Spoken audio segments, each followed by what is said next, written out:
या घरात भांडण नव्हतं, म्हणूनच घर तुटत होतं.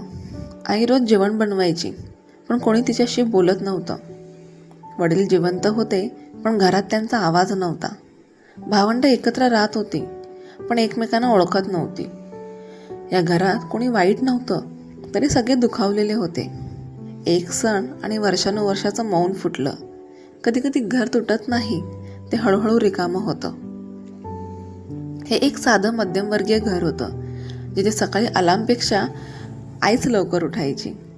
आई उठायची, पाय आपोआप किचनकडे वळायचे. चुलीवर भाजी, कुकरमध्ये वरण आणि मनात एकच आशा, आज तरी सगळे एकत्र नाश्ता करतील.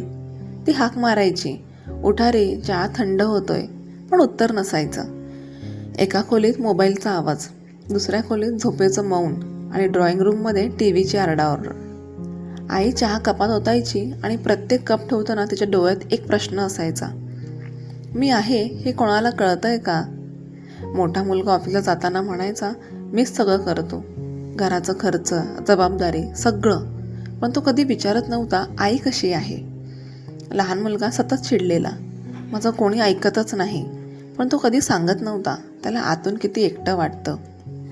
बहीण शांत, खूप शांत, कारण तिला माहीत होतं, ती बोलली तर घरात शांती नाही, फक्त भांडण उरणार. आणि वडील, ते रोज वर्तमानपत्र उघडायचे, पानं आड लपायचे, कारण एकदा तोंड उघडलं तर वर्षानुवर्षाची दडपलेली वेदना बाहेर येईल. आणि घर कदाचित ते सहन करू शकणार नाही. दिवस जात होते, घर उभं होतं, पण आतून हळूहळू रिकामं होत होतं. मग दिवाळी आली. लाईट्स, फराळ आणि घरातली तीच शांतता. आईने पहिल्यांदा हळू आवाजात नाही, ठामपणे म्हटलं, यावेळी सगळे एकत्र जेवूया. कोणी विरोध केला नाही, पण उत्साहही नव्हता. त्या रात्री सगळे जेवणाच्या टेबलवर बसले. प्लेटमध्ये अन्न होतं, पण शब्द नव्हते. चमच्यांचा आवाज जास्त मोठा वाटत होता. आणि अचानक मोठ्या मुलाच्या तोंडातून निघालं, आई, तुला नेमकं हवं तरी काय? क्षणभर शांतता. आईने चमचा खाली ठेवला, डोळे खाली घातले आणि पहिल्यांदाच तिचा आवाज थरथरला, मला काहीच नको, ना पैसे ना वस्तू, फक्त तुम्ही एकमेकांशी बोला, हसा, कधी रागावला तरी चालेल, पण शांत राहू नका.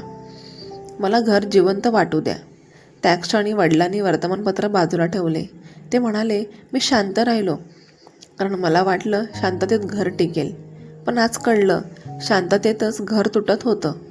त्या क्षणी कोणी रडलं नाही, कोणी ओरडलं नाही, पण सगळ्यांना जाणवलं, शत्रू कोणीच नव्हतं, फक्त सगळे आपापल्या दुखण्यात एकटे अडकले होते. मोबाईल बाजूला ठेवलं गेले. पहिल्यांदा डोळ्यात डोळे पाहिले गेले. त्या दिवशी सगळं अचानक चांगलं झालं नाही. भांडणं संपली नाहीत, मतभेद राहिले, पण संवाद सुरू झाला. आणि कधी कधी घर वाचायला तेवढंच पुरेसं असतं. हा व्हिडिओ इथे संपतो, पण तुमचं घर नाही. आई वडील अजून तुमच्यासोबत आहेत, तर आजच बोला. हा व्हिडिओ शेअर करा त्या व्यक्तीसोबत जिच्याशी तुम्ही बोलणं थांबवलं आहे. घर टिकवायला मोठ्या गोष्टी लागत नाहीत, फक्त एक कन्व्हर्सेशन लागतो. आपल्या या व्हिडिओला लाईक, शेअर, सबस्क्राईब करा, कारण कदाचित हा एक व्हिडिओ कोणाचं घर वाचवू शकतो. पुन्हा भेटू एका नवीन कथेसोबत. श्री स्वामी समर्थ.